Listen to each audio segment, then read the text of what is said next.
გურიაში ტრადიციული ლელო ბურთი ჩატარდა. შეჯიბრება ლანჩხუთის მუნიციპალიტეტის სოფელ შუხუთში ისტორიულ ცაცხვებთან მოეწყო. ერთმანეთს ზემო და ქვემო შუხუთელები შეეჯიბრნენ. შეჯიბრის დაწყებამდე სოფელში სხვადასხვა კულტურულ შემეცნებითი აქტივობა და ადგილობრივი მეწარმეების ნამუშევრების გამოფენა გაყიდვა მოეწყო. ასევე გაიმართა ჯგუფ ურსას კონცერტი. თეა აფსარიძეს ჩავრთავთ ახლა გურიიდან პირდაპირ ეთერში. თეა, გისმენთ.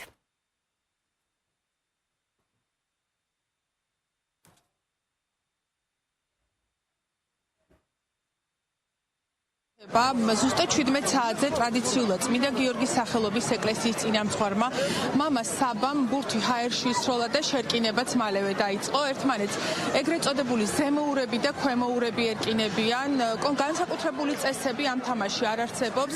მთავარი პრინციპი არის ის, რომ გუნდებმა, მხარეებმა ბურთის ღელეზე გადატანა უნდა შეძლოს. თითოეული ღელე ცენტრიდან, ცაცხვებიდან 200 მეტრითაა დაშორებული, ერთი მარჯვნივ, მეორე კი მარცხნივ მდებარეობს. რაც ეხება ბურთს, იგი ტყავითაა, წითელი ღვინით, ნახერხითა და ასევე ქვიშით არის სავსე.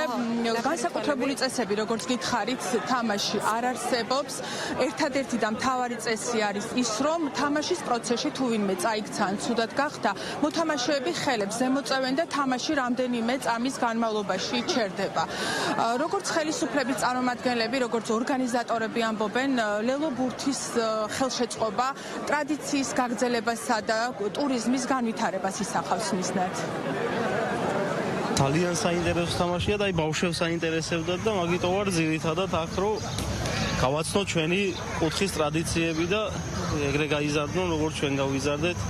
მე ლანჩხუთიდან ვარ და ესენი პირველად იმყოფებიან წელს და მინდა რომ ის ტრადიციები გაიზიარონ და მერე თვითონ გააგრძელონ.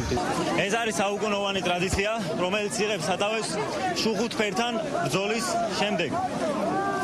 ყოველ წელს ორი სოფელი, ზემო შუხუთი და ქვემო შუხუთი პატივს მიაგებს ამ ტრადიციას და მიცვალებულების საპატივცემულოდ გამარჯვებულ მხარეს იდება ბურთი. ლელო ბურთი არის კულტურული მემკვიდრეობის, არამატერიალური კულტურული მემკვიდრეობის ძეგლი და მთელი სოფელი, ამ შემთხვევაში მთელი შუხუთი, როგორც ქვემო და ესე ზემო შუხუთი, თავიდან ბოლომდე ჩართულია ამ თამაშში და არა მარტო უკვე. იმდენად პოპულარული გახდა, რომ ფაქტიურად ჩამოსული სტუმრები ეს იქნება დასავლეთ საქართველოს თუ აღმოსავლეთ საქართველოს ერთვება ამ თამაში, რომელიც ძალიან სანახაობრივია და ეს არ არის მარტო სპორტული ღონისძიება, ეს არის კულტურული ღონისძიება და ეს არის ქართული ჟინის და ქართული ბრძოლის გამოხატულება, რომელსაც ჩვენი ადგილობრივი მოსახლეობა აწყობს ყოველწლიურად. ლელო ბურთის დაწყებამდე შუხუთში მოეწყო არაერთი კულტურული და სპორტული აქტივობა, მოეწყო ადგილობრივი მეწარმეების პროდუქციის გამოფენა გაყიდვა, შედგა ჯგუფ ურსას კონცერტი, სპორტსმენმა გოდერძი მახარაძემ კი ბურთის თავით კენწვაში თავისივე რეკორდი 3 ნომინაციაში გააუმჯობესა.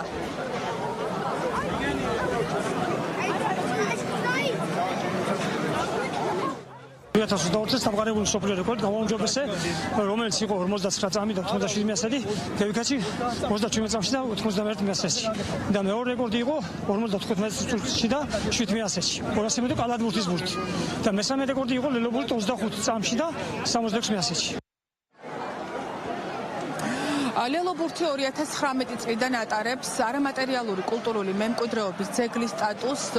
თამაში ამ წუთებშიც გრძელდება, ჯერჯერობით რთული სათქმელია, თუ ვის მხარეს საუპირატესობა ვითარება ყოველწუთს იცვლება.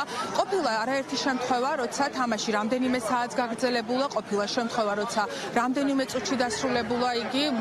ზემოურებში და ქვემოურებში თამაშობენ ირიცხებიან ბავშვები, ზრდასრული ადამიანები. წლების განმავლობაში ლელო ბურთს თამაშობდნენ ქალებიც. თითოეული შუხუთელი მიიჩნევს, რომ ლელო ბურთი არა მარტო შუხუთელების, მთლიანად გურიის რეგიონის გერბი და სიმბოლოა. ეს თეა აფსარიძე იყო.